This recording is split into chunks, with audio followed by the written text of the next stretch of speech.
तो बुंदेलखंड में महापंचायत चल रही है। बीपी बगंगा वहां पर मौजूद है और जो जनता से जुड़े सवाल हैं वो पूछे जा रहे हैं। मुद्दों पर सियासतदानों से बातचीत हो रही है, सीधे सवाल हो रहे हैं। सवाल बुंदेलखंड पृथक राज्य का भी है और सवाल वहां की बुनियादी मुद्दों का भी। सीधे रुक करते हैं।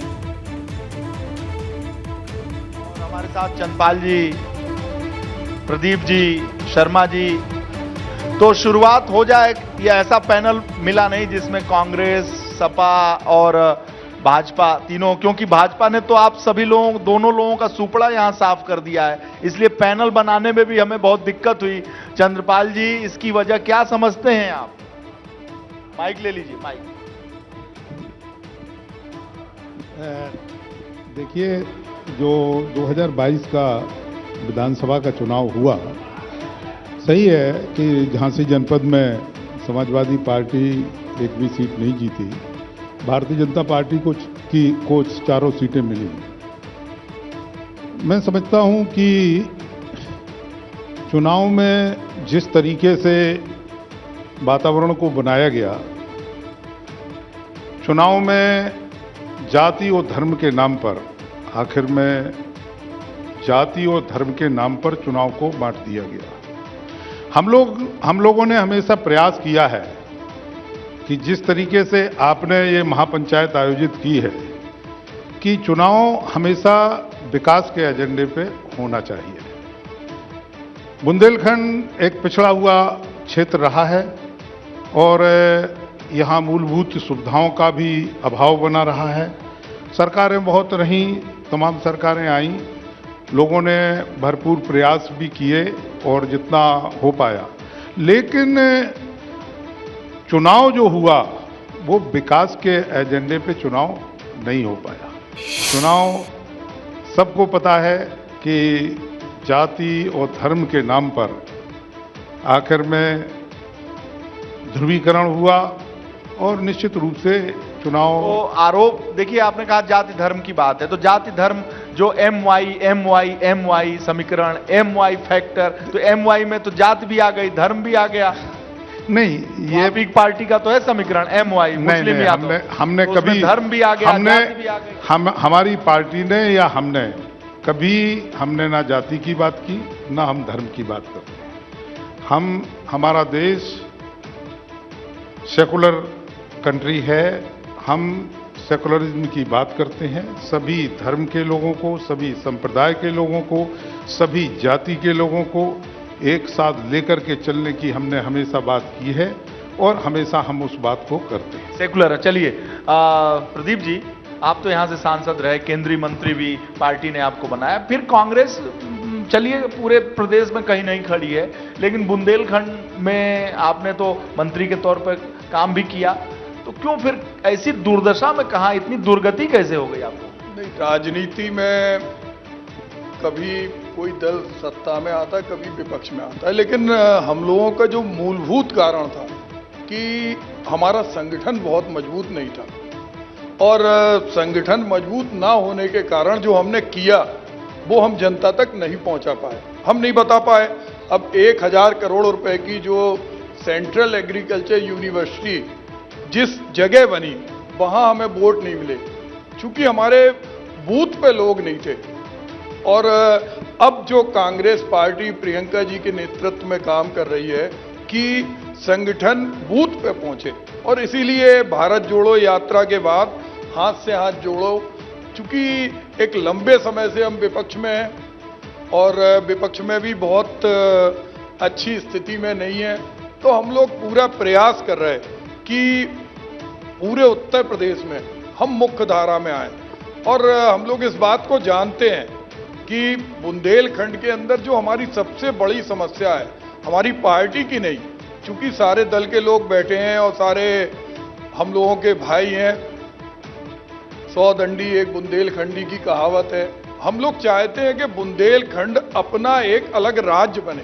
हम जब विधायक थे 2004 में, 2007 में हम प्रस्ताव भी लाए थे, संकल्प भी लिया, लेकिन चूंकि केंद्र में हम नहीं थे, मध्य प्रदेश में हम लोग नहीं थे, और हम लोग इस बात को जानते हैं, सब लोग जानते हैं। और पार्टी की जो लाइन है, भाई रवि शर्मा जी बैठे हैं, बुंदेलखंड में अकेले विधायक थे, लेकिन पार्टी ने इन्हें मंत्री नहीं बनाया।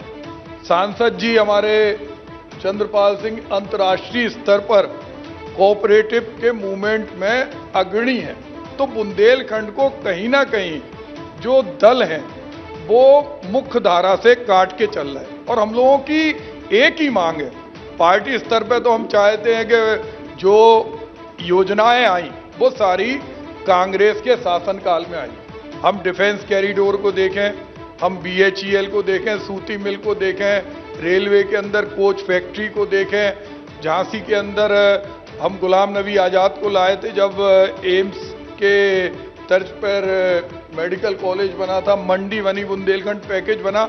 लेकिन उन सबके बावजूद जब तक बुंदेलखंड का विकास नहीं हो सकता, जब तक राज्य नहीं बने, हमारे भारतीय जनता पार्टी के सांसद लाए थे प्रस्ताव और सबको एक खुशी हुई थी, लेकिन उनकी पार्टी की लाइन नहीं है।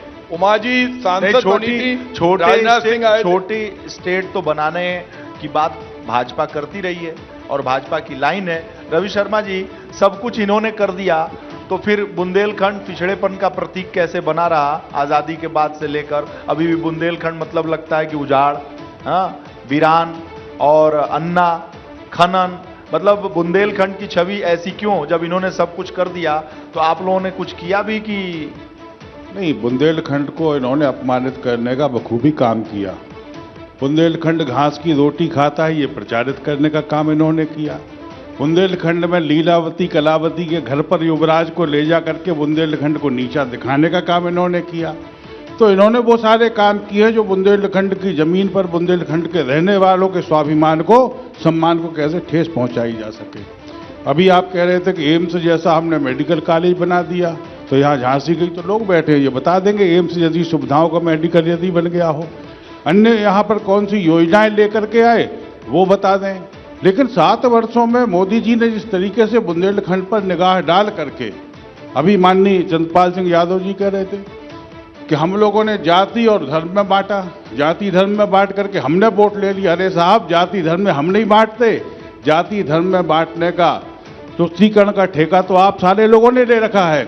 हम तो संपूर्ण भारत को एक साथ लेकर के, कैसे जन जन को साथ लेकर के हम विकास के मार्ग पर देश को लेकर के चल पाएं, उसी की कड़ी में बुंदेलखंड क्षेत्र को जिस तरीके से मोदी जी ने अपनी दृष्टि डाल करके लगातार नई नई सौगातें देने का काम किया है, चाहे 9,000 करोड़ की पेयजल योजना हो। मैंने कहा था अभी कि हमारे बच्चे हैंडपंप पे जाते थे, विद्यालय नहीं जाते थे पानी के लिए, कि पानी का संकट था बुंदेलखंड में। लेकिन आज बच्चों के जब घरों में लोगों के पानी आ जाएगा पाइप से, तो अब बच्चे विद्यालय जाएंगे।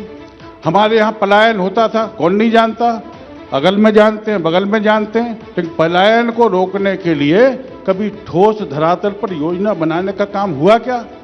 14 वर्षों तक सरकारें रही, सपा बसपा एक दूसरे को रिप्लेस करती रही, लेकिन बुंदेलखंड की चिंता नहीं की।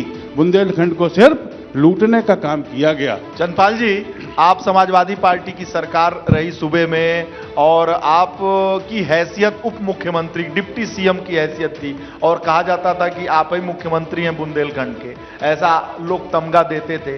तो आपने इतनी हैसियत रखी, बावजूद इसके वो हैसियत का उपयोग केवल अपने लिए किया कि बुंदेलखंड के लिए किया? नहीं, देखिए, जो समाजवादी पार्टी की सरकारें रही, जब जब समाजवादी पार्टी को मौका मिला, समाजवादी पार्टी ने बुंदेलखंड के विकास के लिए काम किया। और आज झांसी में जो काम दिखाई दे रहा है, माननीय विधायक जी झांसी से ही विधायक हैं, एक कोई काम झांसी शहर में नहीं बता सकता कि भारतीय जनता पार्टी की सरकार के समय में हुआ हो। रवि जी, इसका तुरंत जवाब दे दीजिए, तुरंत जवाब दे दीजिए, है आपके पास जवाब? नहीं, देखिए, अब चूंकि झांसी नगर से आपका कोई वास्तव ऐसा है नहीं। झांसी नगर विधानसभा अलग तरीके की विधानसभा है। यहाँ के जो भी डेवलपमेंट के काम है, जब मैं 12 में यहाँ से जीत करके गया, सरकार में भले ही मुख्यमंत्री अखिलेश यादव जी थे, लेकिन एक जागरूक विधायक होने के नाते से लगातार मुख्यमंत्री पर जाकर के,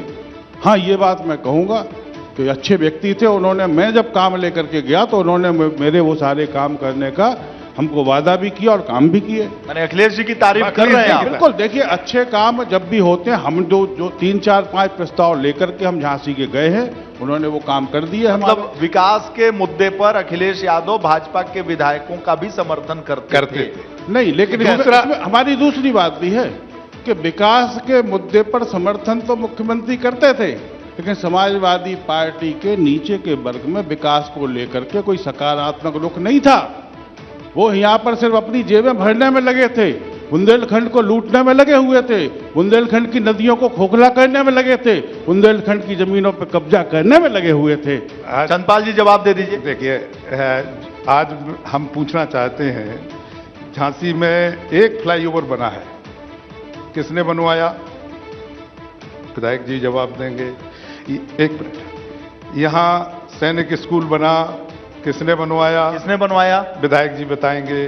पैरामेडिकल बनवाया, किसने बनवाया? विधायक जी बताएंगे।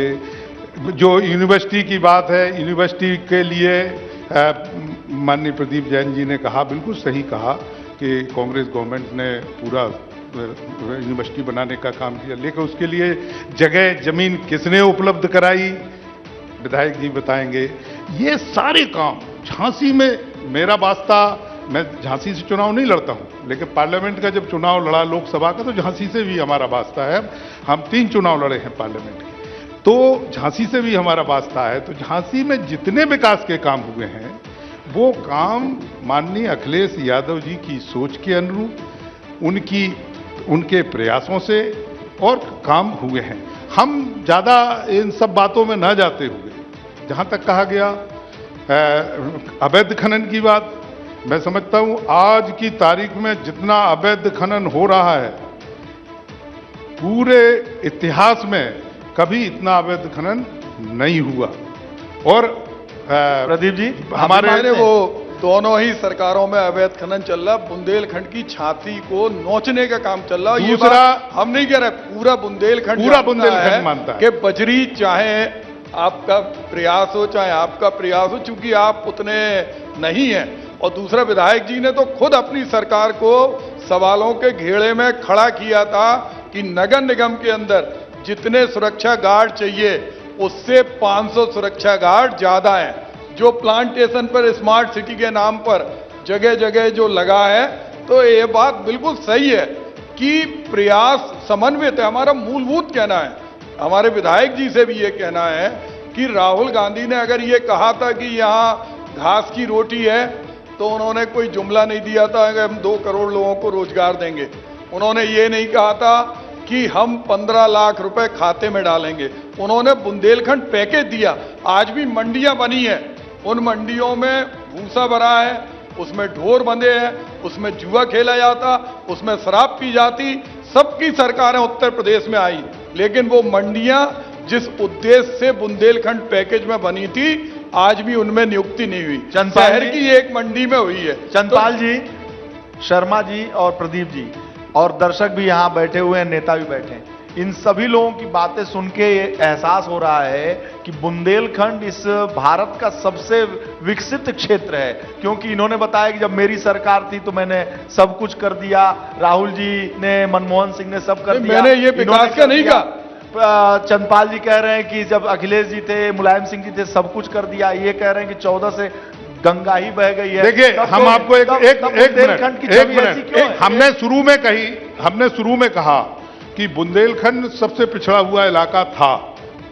बुंदेलखंड के समक्ष बहुत सी चुनौतियां थी। हमने ये भी कहा, तमाम सरकारें आईं और सरकारों ने अपने स्तर से भरपूर प्रयास भी किए। हमने ये नहीं कहा कि किसी ने प्रयास नहीं किए, सबने प्रयास किए। लेकिन बुंदेलखंड के विकास के लिए जिस तरीके के प्रयास होना चाहिए, उतने प्रयास नहीं हो पाए। और आज बुंदेलखंड उस दौड़ में जो मुख्य धारा है, उसमें आज भी शामिल नहीं हो पाया। तमाम जो है घोषणाएं होती हैं, लेकिन उन घोषणाओं को पूरा नहीं किया। आज जो है डिफेंस कॉरिडोर के लिए हमारी समझ में उत्तर प्रदेश की सरकार ने और भारत सरकार ने पिछले 4 साल पहले घोषणा कर दी, जमीन एक्वायर हो गई, लेकिन आज डिफेंस कॉरिडोर के नाम पे एक वहां जो है ईंट भी नहीं लगी। आज जो है जो सड़कें बन रही हैं, बुंदेलखंड एक्सप्रेस वे बना, पुष्पेंद्र जी बैठे हैं, पटेल साहब बैठे हैं, निश्चित रूप से बुंदेलखंड के लिए महत्वपूर्ण है, हम इस बात को मानते हैं, लेकिन उसकी क्वालिटी क्या है, ये लोग खुद इस बात को कंप्लेंट करेंगे कि उसकी क्वालिटी जो बनाने वाले लोग हैं वो अच्छे नहीं हैं, उन्होंने अपनी जेबें भरने का काम किया है। आज बुंदेलखंड एक्सप्रेस वे पे जितने एक्सीडेंट हो रहे हैं, शायद मैं समझता हूं किसी सड़क पे नहीं होते हैं। तो बुंदेलखंड को जो महत्व मिलना चाहिए वो महत्व नहीं मिल पाया।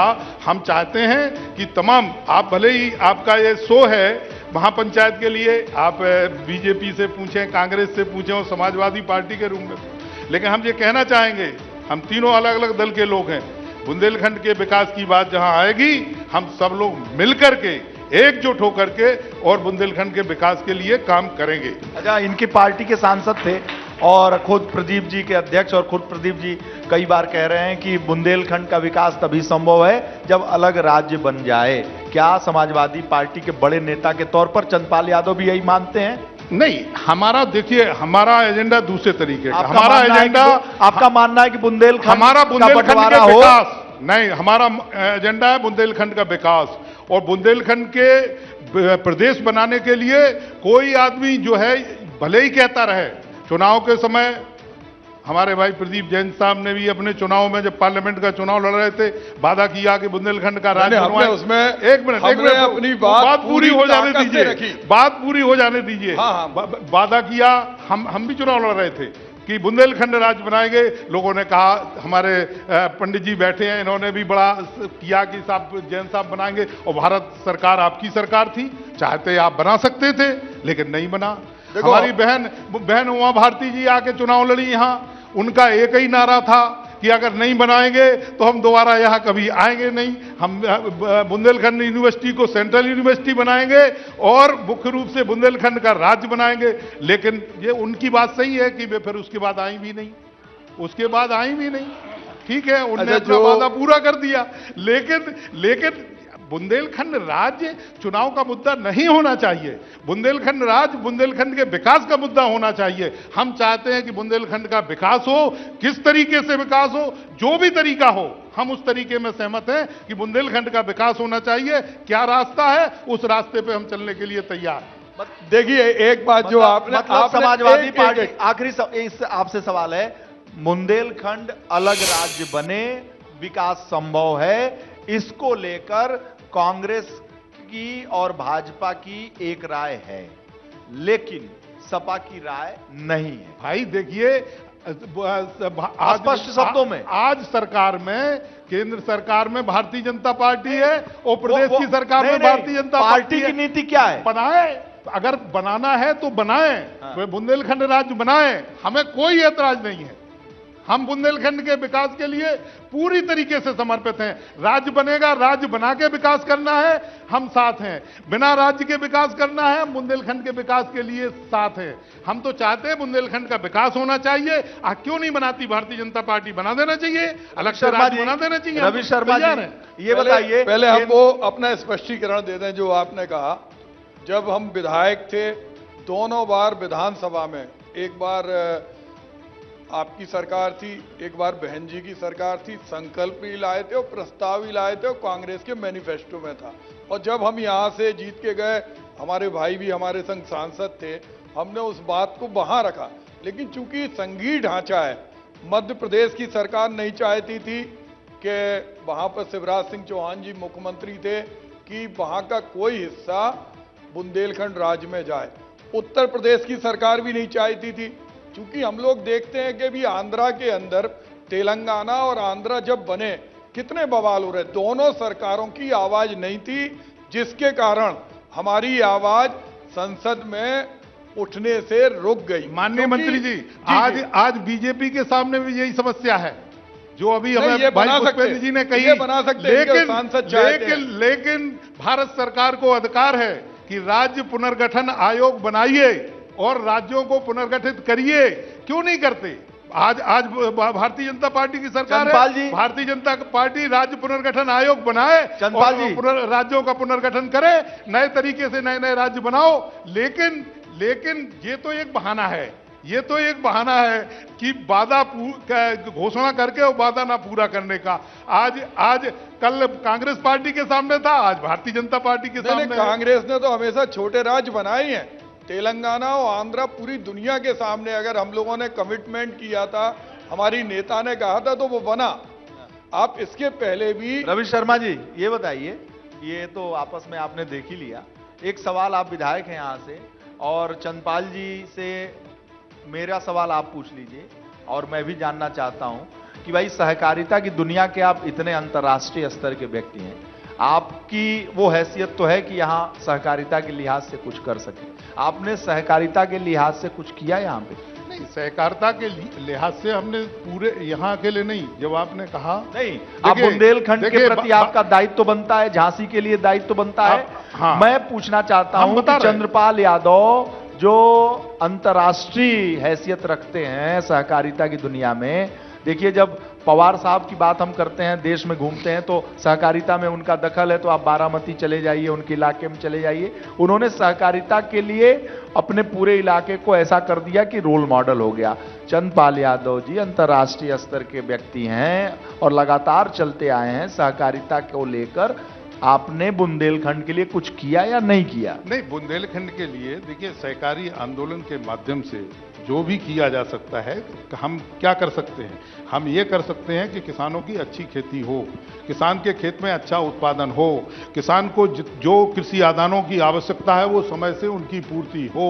उन किसान जब अच्छा उत्पादन करेगा, बाजार में लेकर के जाएगा। अभी जी कुछ किए कि नहीं? नहीं, देखिए मैं आपको बताऊं, कई ऐसे प्रांत हैं कोई ठोस काम किया इन्होंने? कई ऐसे प्रांत हैं जिनमें सहकारिता आंदोलन के माध्यम से उन प्रांतों ने बड़ी उन्नति की है, लेकिन मैं कह सकता हूं कि उत्तर प्रदेश में सहकारिता आंदोलन प्रभावी नहीं रहा। सहकारिता के माध्यम से उन्नति नहीं हुई, सहकारिता को लेकर कोई ठोस काम नहीं हुआ। सहकारिता सिर्फ चुनावी विभाग बन गया और यहाँ से डेलीगेट सिर्फ चुने जाने लगे, डिफॉल्ट कमेटियों को उनसे अपने वोट लेकर के, और आगे लोग निकलते चले गए। राष्ट्रीय हो गए, राष्ट्रीय से प्रदेश से राष्ट्रीय, राष्ट्रीय से अंतर। प्रदीप जी आप भी ये पूछना चाहेंगे? ये तो हम चाहेंगे उनसे, डॉक्टर चंद्रपाल सिंह यादव जी एक अंतर्राष्ट्रीय स्तर के हैं और बुंदेलखंड में बहुत इसका स्कोप है। आज आपको जो एबीपी के माध्यम से कहा जा रहा, ये पूरे बुंदेलखंड की आवाज है कि आप दल से ऊपर उठकर इस बुंदेलखंड के लिए करिए, क्योंकि गन्ना आप ऑर्गेनिक करिए, मतलब अभी तक किया नहीं इन्होंने। अभी आप जनता की भी यही मांग है क्या?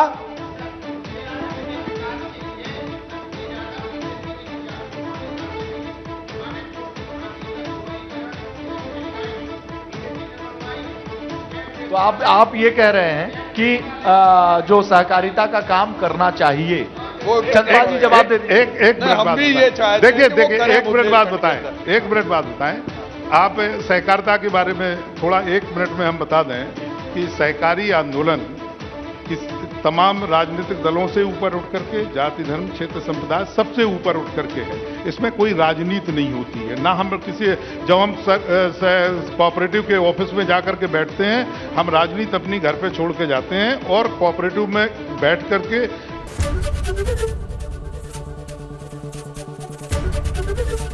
एबीपी गंगा, खबर आपकी, जुबान आपकी।